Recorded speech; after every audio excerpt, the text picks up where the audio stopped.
Sudah saatnya gue kembali review anime, dan anime yang kali ini gue review adalah dan anime yang gue suka banget. Nah, anime ini adalah anime of the year gue di tahun 2024. Ada beberapa faktor yang ngebikin gue berpendapat kalau dan adalah anime of the year gue di tahun 2024, kayak cerita yang fun sama animasi dan visual yang keren misalnya. Tapi indikator terpenting yang amat sangat subjektif adalah enjoyment gue nonton ini anime. Studio Science Saru menekahi project ini dengan direksi Fukayama Shiro yang merupakan debut direktorial dia. Sebelumnya dia menjadi asisten director di Eizouken juga. Dan ngomongin Science Saru, beberapa anime yang gua tonton dan gua suka itu ada Eizouken yang bagus banget dan juga Devilman Crybaby. Itu aja gua random sih nyelipin rekomendasi tipis-tipis lah gitu. Pokok gitu aja dah intro buat video yang aneh ini yang gak jelasin. Dan video ini sekiranya gak bakal ada spoiler sampai di belakang. Walaupun ada spoiler, itu spoiler kecil-kecilan lah, tipis-tipis lah.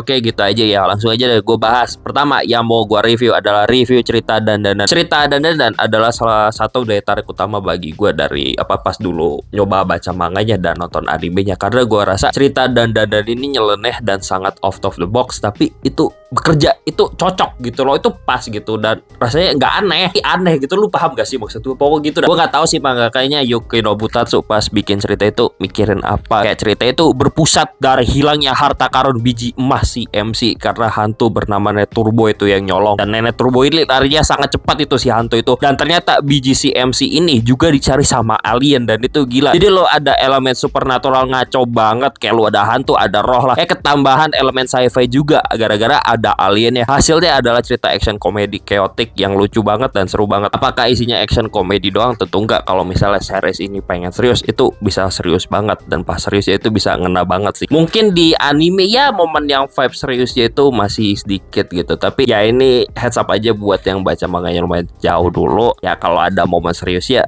lumayan ngena banget juga sih sisanya antaran gitu. Jadi tunggu aja lah adaptasi anime yang ngecover di situ kalau lu anime only. Dan buat gue pribadi sebagai orang yang suka cerita fast pace, chaotic, ngaco, serius dan gak serius di saat bersamaan, gue suka banget sama cerita dan ini secara keseluruhan. Dan itu suasana cerita itu nggak aneh, kayak pas aja semuanya seperti yang gue bilang tadi gitu. Pas digabungin aliennya, hantunya, komedinya itu pas banget. Mungkin lu pada ada yang nggak suka sama cerita dan ini nih karena rasa itu terlalu rame, terlalu chaotic gitu. Dan gue paham hal yang buat gue suka dan mungkin hal yang buat lu nggak suka sama dan juga. Tapi buat gue pribadi bahasa kerennya dan ini adalah cerita yang organized chaos banget. Mungkin ya yang nggak suka, gue paham sih prefer cerita yang strukturnya lebih jelas gitu, nggak terlalu random, karena ya dan ini kerandoman yang terstrukturnya itu loh yang ngebikin gue suka. Cuma lu pada mungkin ya gak suka gara-gara itu tadi, dan itu ya make sense sih. Anyway, habis review cerita, saatnya gue review karakter lagi. Sama seperti cerita, karakter di dan itu karakterisasinya, isinya itu bagus semua dan gue suka banget. Gue suka sama Okaron yang penggila alien itu, tingkahnya bikin ngakak. Gue suka sama Momo yang garang banget tapi manis tapi cantik banget. Gue suka sama Aira yang itu dia cunibio banget dan dia ya cantik juga sih. Gue suka sama Jiji yang dia itu dongo tapi keren, tapi dia tuh ganteng. Dan gue suka Nenek Turbo yang bikin ngakak tapi ngeselin. Gue suka banget sama Seiko Ayase, nenek kuat, cantik dan hot banget dia. Supaya kayak gue pengen nikah sama Seiko Ayase, bisa gak sih jujur? Kasih tahu gue caranya. Pokok karakternya itu entah dari tingkahnya, entah dari apapun itu, ada hal yang menonjol yang ngebikin gue tertarik sama karakter itu, kan ngasih impression yang kuat buat gue pribadi gitu ke karakter. Dan ngomongin karakter, hal lain yang ngebikin gue suka sama karakternya tentu aja adalah interaksi antar karakternya yang gue rasa campur sari banget. Itu bisa bikin ngakak saking lucunya, apalagi di luar momen-momen gelut ya. Tapi pas momen gelut itu bisa keren banget interaksi karakternya, tapi lagi-lagi bisa bikin ngakak banget karena lucu banget. Tapi semua itu digabungkan dengan pas. Hasilnya tiap kali karakter itu berinteraksi gitu, bagi gue ya jadi fun aja, jadi seru banget. Selalu keren di momen serius dan selalu lucu juga gitu kalau pas momen nyeleneh, karena ya lagi-lagi esensi action komedi kan gitu, seru dan lucu. Dan ini pas banget buat gue, dari karakternya, dari ceritanya gitu, action komedinya kena. Intinya sih ya karakternya bagus, interaksi karakternya bagus. Dan selanjutnya setelah review karakter, gue mau review visual dan animasi. Dan ngomongin visual, pertama dulu ya, buat gue dan salah satu anime dengan visual unik yang bagus yang dirilis di tahun 2024 ini. Konsep visualnya bagi gue kerasa unik, kerasa bagus karena tiap major fight ngelawan monsternya itu mereka mainan warna. Jadi tiap fight ngelawan monster itu tiap monster punya warnanya sendiri. Contohnya versus Nenek Turbo itu warnanya dominan merah campur hitam. Lawan Acrobatic Silky warnanya juga berubah jadi dominan pink misalnya. Dan gue akuin gue sangat bias sih kalau misalnya anime itu mainan warna-warni kayak gini, dan misalnya ada anime yang mainan warna-warni kayak gini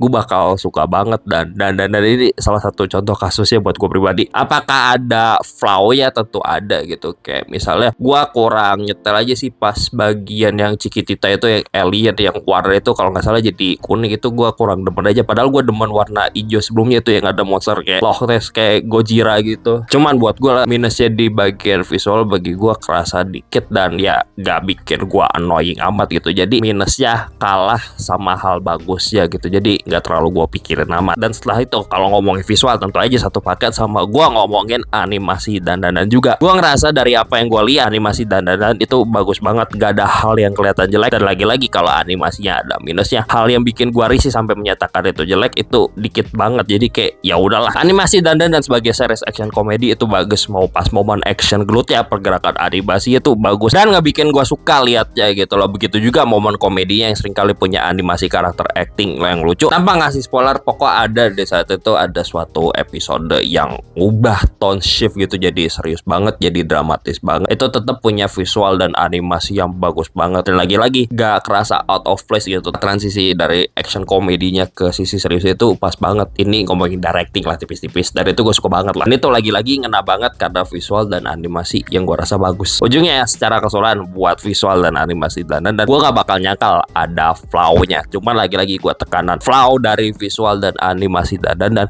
itu jauh lebih sedikit daripada hal yang bagus ya gitu. Jadi kalau misalnya dikit banget gue kayak ya udahlah nggak apa-apa lah, dikit lah gitu, biarin lah, gak kerusak enjoyment gue kok. Dan selanjutnya gue mau review musik dari ini anime, yaitu soundtracknya komposernya Kensuke Ushio. Dan kayaknya gue udah bolak-balik ngomongin Kensuke Ushio di channel ini karena ya musik dia itu selalu berkesan banget buat gue gitu loh. Kalau misalnya gue nonton anime terus dia komposernya gitu, jadi kayak ya udahlah ngena banget. Kayak sekarang ini contohnya dan gitu, kayak musik dia tuh memorable banget di dan ini. Gue suka banget sih musik dia itu dipakainya pas banget di anime-nya itu, kayak nge-improve suasana cerita di anime-nya jadi lebih keren lah, lebih ngena lah, lebih apa gitu, pokoknya mantep banget lah. Dan beberapa lagu yang gue suka itu contohnya ada William Hell Overture, itu keren banget. Terus soundtracknya Gigi itu gue suka, soundtracknya Aira juga gue suka. Dan itu beberapa contoh aja sih, sisanya dengerin sendiri, pokok bagus banget lah itu, gue suka. Masih banyak lagi sih soundtrack lainnya gue suka. Anyway, segitu aja buat segmen non spoiler ya. Selanjutnya gue mau bahas yang ada spoiler ya, dan di sini gue bakal fokus 2 episode dan yang gue rasa berkesan banget buat gue. Dan 2 episode ini menjadi episode of the year gue di tahun 2024. Yang satu di peringkat 2, yang satunya lagi ya di peringkat 1 episode of the year gue gitu. Kalau misalnya nggak mau spoiler ya udah skip aja deh ke segmen penutup gue langsung, pokok gitu aja dah. Udah ya, udah kasih spoiler warning aja spoiler, pokok langsung deh gue lanjut. Yang pertama, episode nomor 2 gue di tahun 2020 ini adalah episode 4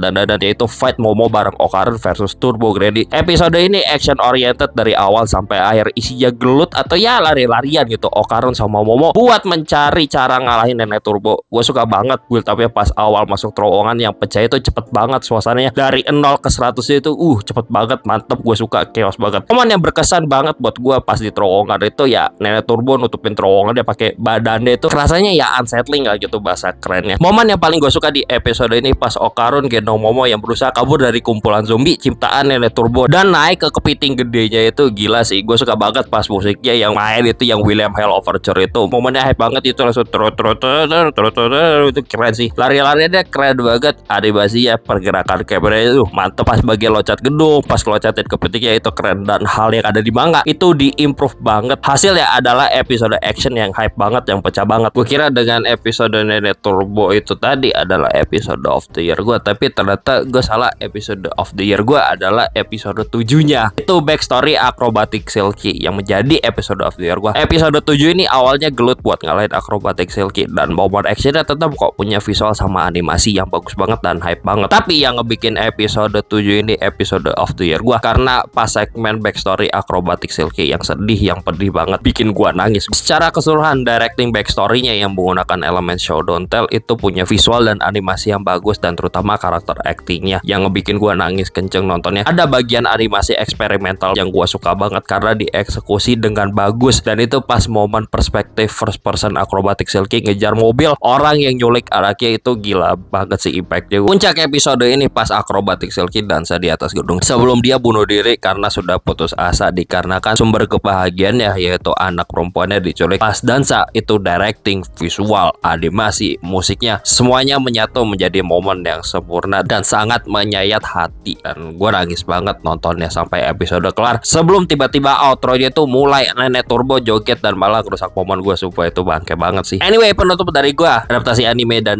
season 1 yang emang endingnya nanggung sih, kan gantung gitu. Ditis lah season 2 aja di situ ya. Bagi gue Dan season 1 adalah adaptasi anime yang sangat hampir mendekati sempurna lah gitu. Dan kalau misalnya gue mau lebay, ini ratingnya 9,8 dari 10. Cuman kayak rasanya tanggung 9,8 dari 10. Jadi ya udah gue buletin jadi 10 out of 10, 10 dari 10 lah. Alasan simpelnya kenapa gue kasih 10 dari 10 sih dengan segala kekurangan dan kelebihannya karena lagi-lagi enjoyment gue gitu. Gue paling enjoy di tahun 2024 nonton Dan. Gue paling seneng, gue paling hype nonton Dan. Jadi sesimpel itu aja. Emang animasi visual ada kekurangan, cuma kalau gue suka banget, kalau gue enjoy ya bias lah. Ya tunggu aja lah mungkin season 2 aja ke depannya gimana gitu, karena episode 12 kan gantung banget. Dan gue nggak sabar sih nunggu kelanjutannya adaptasi anime Dan ini gimana ya. Bagi gue bagus banget dan sangat gue tunggu kelanjutannya adaptasi anime. Pokoknya gitu aja deh. Bye.